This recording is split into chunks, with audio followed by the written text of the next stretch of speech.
guys, firstly, Merry Christmas. Hope you had a great day. Love your enemy. Now, this is an interesting one. If you know and follow my channel, I'm all about direct experience and reflection. And look, I haven't had a great family life. I had a lot of trauma, but I was unaware of it until I did psychotherapy. And I would say that doing the healing and the psychotherapy gave me the building block or the foundation where I could entertain the spiritual. If you think you're awake but you haven't healed your emotional scars and pain, then you're going to have all sorts of delusions along with that. But the thing with psychotherapy, and I don't mind this, it doesn't deal with the spiritual. It doesn't deal with the existential necessarily in most cases in Western psychotherapy.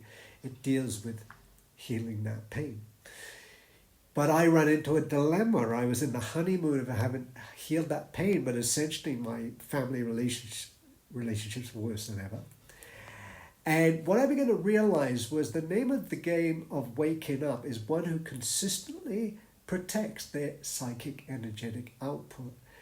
The continued process of this is awakening. Now, what I realized was the resentment that I still felt despite having healed the pain was blocking me spiritually. I could go no further spiritually until I let go of the resentment. Now, ever since then, I'm just not into hate. But what I think is interesting is this biblical idea of love your enemy, because there's people that have wronged me, and look, I've just got a heart full, and I don't hold on to it.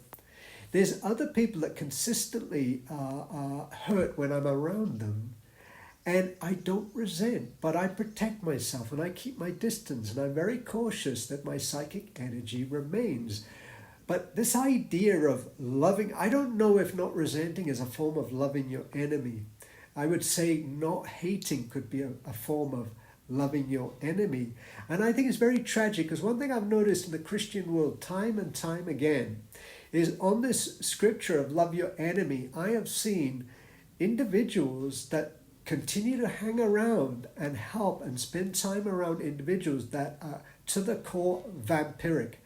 There is nothing good in them, that they will purely drain anyone that's around them. And essentially what those Christians are is they are inverted narcissists. Because of their own trauma, they gravitate to more pain and more trauma from these individuals. So using this love your enemy idea is causing them continued tremendous pain.